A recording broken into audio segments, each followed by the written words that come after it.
a piece of Bigfoot history.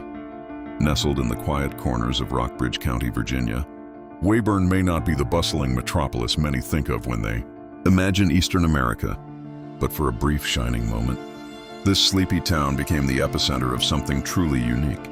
It was the late 1970s, and Weyburn was about to earn a reputation far beyond its agricultural and lumber mill industries. This small town, with a population hovering just over 1,400 by the late 20th century, was about to be crowned the Bigfoot capital of the East Coast. At the heart of this peculiar fame was none other than the Weyburn, Virginia Holiday Inn. The Holiday Inn, known for its comfortable rooms and roadside hospitality, was no ordinary stopover. It wasn't just a place to lay your head after a long drive. It was a destination for Bigfoot enthusiasts, curious travelers, and even a few famous faces. Bigfoot-sized rooms. For those driving through Weyburn on State Route 252, the Holiday Inn stood out with a bold and playful claim displayed on its sign: Bigfoot-sized rooms. The catchy phrase captured the town's whimsical embrace of the Bigfoot phenomenon, drawing tourists from across the country, eager to experience a part of the East Coast's most peculiar legend. Bigfoot, that elusive creature of folklore, had become synonymous with the region. The sign wasn't just a marketing gimmick. It was a nod to the town's unshakable association with the cryptid.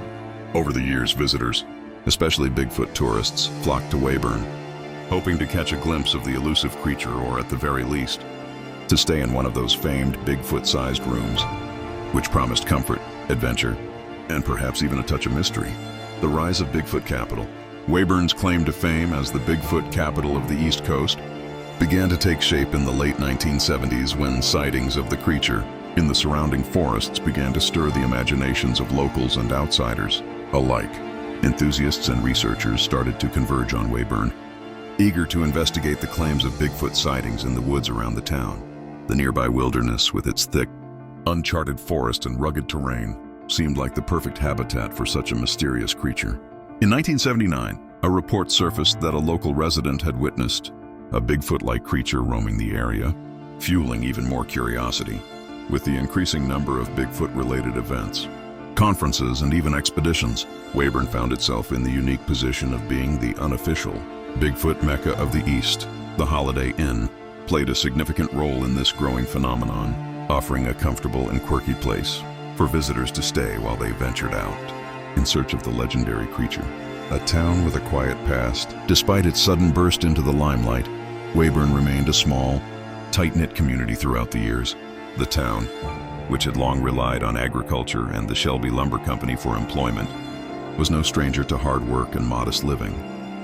Life in Weyburn was simple, and the town had a reputation for its scenic beauty, quiet atmosphere, and family-friendly charm. Before its Bigfoot fame, Weyburn had always been a rural haven. The picturesque landscape, dotted with farms and forests, provided the perfect backdrop for a quiet rural existence. The town had a deep sense of tradition and community, with strong ties to the land and a hard-working spirit. Its close-knit nature meant that even as the town gained international attention for its Bigfoot sightings, it remained grounded in its roots, never quite shaking off the feeling of a hidden gem waiting to be discovered. A brush with fame. Perhaps the most fascinating aspect of the Weyburn Holiday Inn's history was the famous faces it hosted over the years. One such visitor was country music legend Waylon Jennings, who, in the midst of his extensive touring schedule, chose to rest his head at the Holiday Inn. It's said that Jennings, drawn to the mystery of the Bigfoot culture that surrounded the area, made a brief stop during one of his tours in the late 1970s, as his stay at the Holiday Inn cemented the inn's reputation as a place where even the stars could rest in the shadow of the Bigfoot legend. While Weyburn may have been a small town with a humble population, its status as a Bigfoot hub drew not only tourists but also those seeking to experience the place where the legend was alive. Whether it was the allure of the unknown or the magnetic pull of the Bigfoot myth, people from all walks of life came to Weyburn hoping to find answers, or simply a place to be part of the story. The legacy lives on.